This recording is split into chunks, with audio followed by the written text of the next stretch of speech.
Hello students, welcome to my class. और आज के क्लास में हम लोग पढ़ने जा रहे हैं नेट प्रेजेंट वैल्यू मेथड के बारे में। और ये जो मेथड है ये time adjusted rate of return को एक्सप्लेन करता है। Time adjusted rate of return क्या है?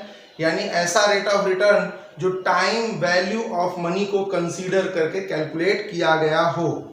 ठीक है, तो इस क्वेश्चन मतलब इसको समझने के लिए, इसके कंसेप्ट को समझने के लिए हमने क्वेश्चन लिया है।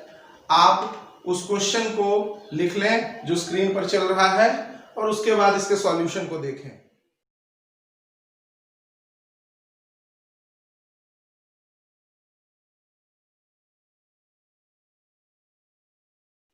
तो जैसा कि क्वेश्चन है, एक्स लिमिटेड एक मशीन खरीदना चाहती है और इनके पास दो मशीनों का विकल्प है, मशीन ए और मशीन बी, और दोनों का जो कॉस्ट है वो 1,50,000 है और 5 साल जो है इनका यूजफुल लाइफ है और 5 साल का इनका कैश इनफ्लो दिया हुआ है जो कि मशीन ए और मशीन बी का अलग अलग है। और 5 साल का 8% जो है 8% डिस्काउंटिंग रेट पर फैक्टर दिया हुआ है, पीवी फैक्टर 0.926, 0.857, 0.794, 0.735, 0.8, 0.681।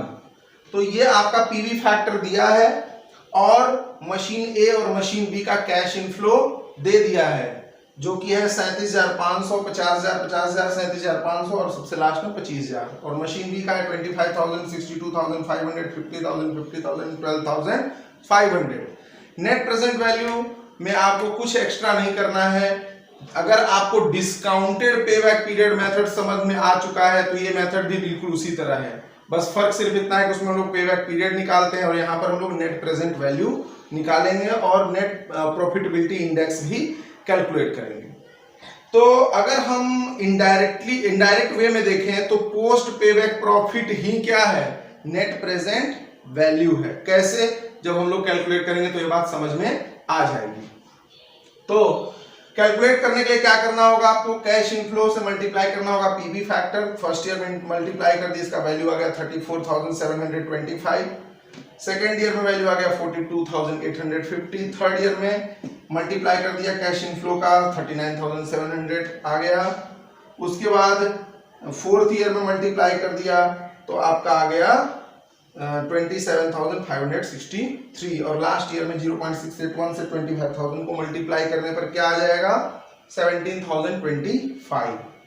आप देख सकते हैं अगर टाइम वैल्यू ऑफ मनी को कंसीडर हम नहीं कर रहे तो हमारा टोटल कैश इनफ्लो कितना है? 2 लाख रुपए है।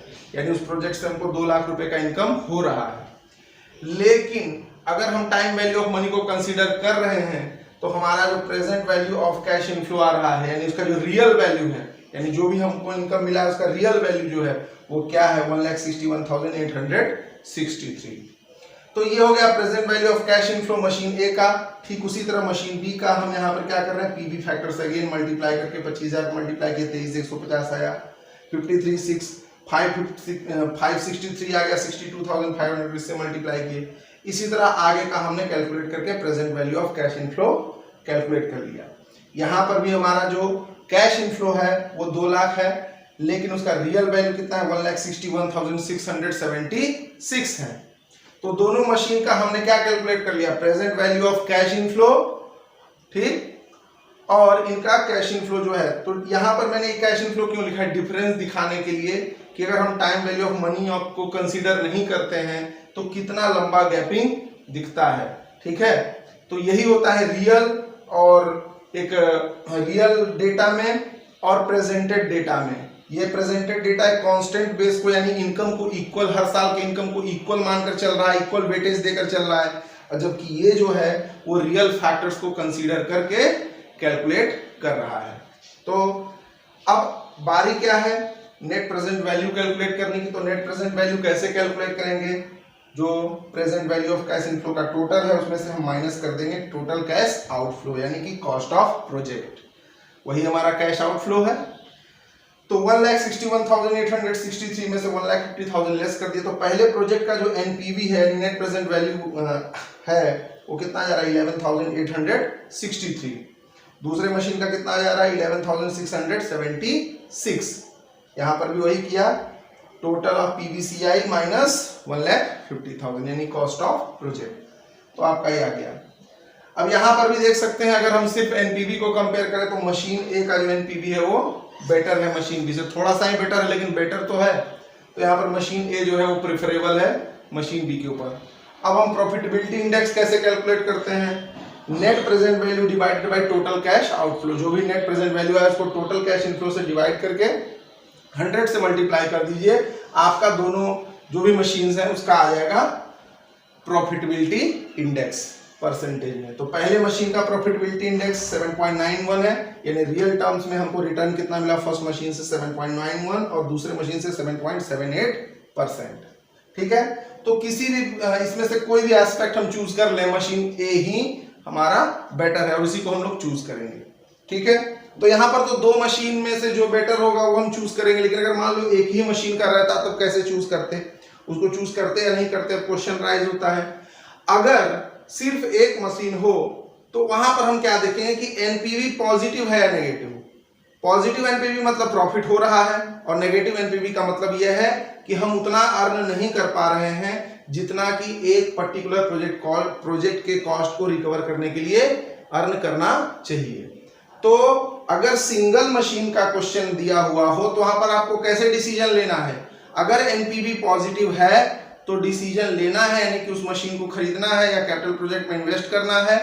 और अगर हमारा एनपीवी नेगेटिव जा रहा है तो उसे हमें रिजेक्ट कर देना है। ठीक है, तो इस तरीके से हम नेट प्रेजेंट वैल्यू मेथड में कैपिटल प्रोजेक्ट में इन्वेस्टमेंट करने का डिसीजन लेते हैं। तो आइए अब इंटरनल रेट ऑफ रिटर्न के बारे में जानते हैं। अगर सिंपल वर्ड में हम इंटरनल रेट ऑफ रिटर्न के बारे में बात करें तो आईआरआर क्या है? आईआरआर सिंपली वो रेट है जिसको कि अर्न करके हम लॉसेस को अवॉइड कर सकते हैं, किसी भी कैपिटल प्रोजेक्ट को के लॉस को हम अवॉइड कर सकते हैं। यानी सिंपली ये वो रेट है जिसपे कि total present value of total cash inflow जो प्रोजेक्ट का होगा वो present value of total cash outflow के बराबर होगा, यानी कि नो प्रॉफिट नो लॉस। यानी कि जिसपे, और एक और टर्म्स में हम इसको बता सकते हैं कि IRR is the rate at which net present value of a project becomes zero. यानी जहां पर हमारा, यानी ये वो रेट है, अगर इस रेट से हम अर्न करते हैं तो हमारा नेट प्रेजेंट वैल्यू जीरो हो जाएगा। पिछले मेथड में मैंने नेट प्रेजेंट वैल्यू क्या है पढ़ाया था। तो अगर किसी पर्टिकुलर रेट से नेट प्रेजेंट वैल्यू जीरो हो जाता है तो समझ लीजिए कि वो रेट क्या है? इंटरनल रेट ऑफ रिटर्न है, यानी वो मिनिमम रेट ऑफ रिटर्न है जो कि हर कैपिटल प्रोजेक्ट से अर्न होना जरूरी है। अगर आईआरआर के बराबर भी अर्न नहीं हो पाता है तो वो प्रोजेक्ट बिल्कुल भी बेकार है, क्योंकि अगर हम उससे कम अर्न कर रहे हैं तो डेफिनेटली हम लॉस में हैं। तो सबसे पहले हम लोग समझते हैं कि कैसे आईआरआर का कैलकुलेशन किया जाता है। किस केस में? When cash inflows are equal every year, हर साल जो कैश इनफ्लो है वो सेम है।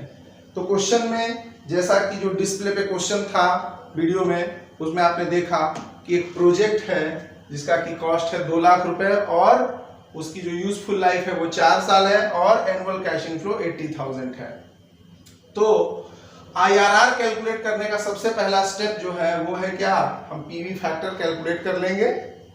Initial investment divided by annual cash inflow, 2 lakh divided by 80,000, तो आपका आ गया 2.5। इसको हम V से डिनोट करते हैं, फॉर्मूला में इसको हम V से डिनोट करते हैं। ठीक है, अब आपको क्या करना है? फॉर्मूला लिखना है। ये फॉर्मूला है आईआरआर कैलकुलेट करने का। आईआरआर जिसको कि स्मॉल r से भी डिनोट करते हैं, is equal to R1 plus V1 minus V upon V1 minus V2 into R2 minus R1। अब यहाँ पर सबको समझना पड़ेगा कि V1 क्या है, V2 क्या है, R1 क्या है, R2 क्या है। तो आप समझ लें। तो यहाँ पर मैंने बताया हुआ है V1 का मतलब है PV factor at lower rate of return, V2 का मतलब है PV factor at higher rate of return, R1 का मतलब है लोअर रेट ऑफ रिटर्न और R2 का मतलब है हायर रेट ऑफ रिटर्न। अब सबसे बड़ा समस्या है इसे कैलकुलेट करना, कहाँ हम लोकेट करें। तो सबसे पहले आप वीडियो में एक पीडीएफ चलेगा, उस पीडीएफ को देखें। उस पीडीएफ में आप सर्कल वाला एरिया ध्यान से देखें, सर्कल वाला एरिया देखेंगे तो आप उसको इसके साथ कोरिलेट कर सकते हैं।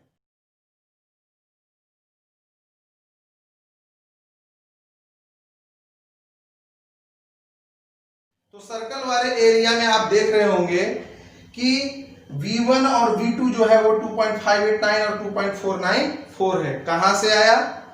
तो सबसे पहले इसके लिए आपको देखना पड़ेगा 2.5, 4 साल जो इसका यूजफुल लाइफ है उस कॉलम में, टेबल 2 में उस कॉलम में उस रेट पर पहुंचिए। किस रेट पर पहुंचना है आपको? जो 2.5 से थोड़ा कम है और 2.5 से थोड़ा सा ज्यादा है। ठीक है, यही देखना है आपको। तो आप उस पीडीएफ में आप देख सकते हैं जो सर्कल वाला एरिया है, जो कि ऑरेंज कलर से मैंने सर्कल किया, सर्कल में आपको ये दोनों रेट देखने को मिल जाएगा 4 साल के वाले के सामने में।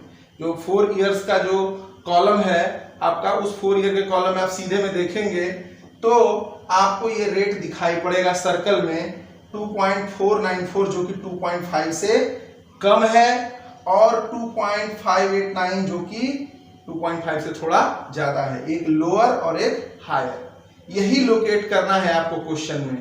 ठीक है, तो सबसे पहले हमने क्या करना है, ये चीज लोकेट कर लिया हमने, और लोकेट करने से हमको क्या पता चल गया, V1 और V2 हमें पता चल गया। अब उसी के ऊपर सर्कल में देखिए जो रेट है वो क्या है, 22% R1। V1 के ऊपर जो रेट है वो क्या हो गया आपका R1, जो कि कितना परसेंट है, सॉरी R1 20% है, 22% है, और R2 है 20%।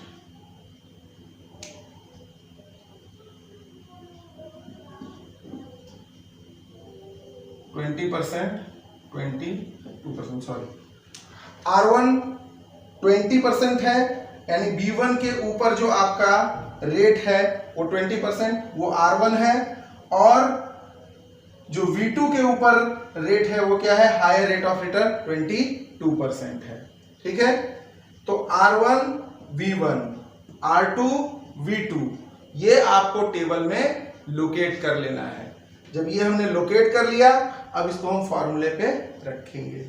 20% क्या है हमारा R1, 20% plus V1 minus V1 क्या हमने कैलकुलेट किया था 2.589, और V कितना है हमारा 2.5।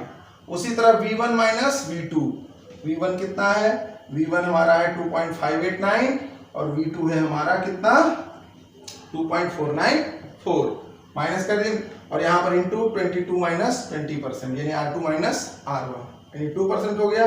अब इसको सॉल्व कर देंगे, यहाँ से इसको माइनस की कितना आएगा 0.089, और ये ऊपर चला गया इंटू 2 डिवाइडेड बाय 0.589 माइनस 2.494 कितना आ जाएगा 0.095।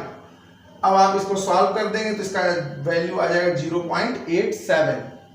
ठीक है, इसका जो वैल्यू है आपका आ गया क्या 1.87, 0.87 नहीं 1.87। तो इसमें आपका टोटल जुड़ जाएगा तो क्या हो जाएगा 21.87। ये आपका इंटरनल रेट ऑफ रिटर्न हो गया। ठीक है, नेक्स्ट क्लास में हम लोग IRR का कौन सा मेथड जानेंगे, when cash inflows are not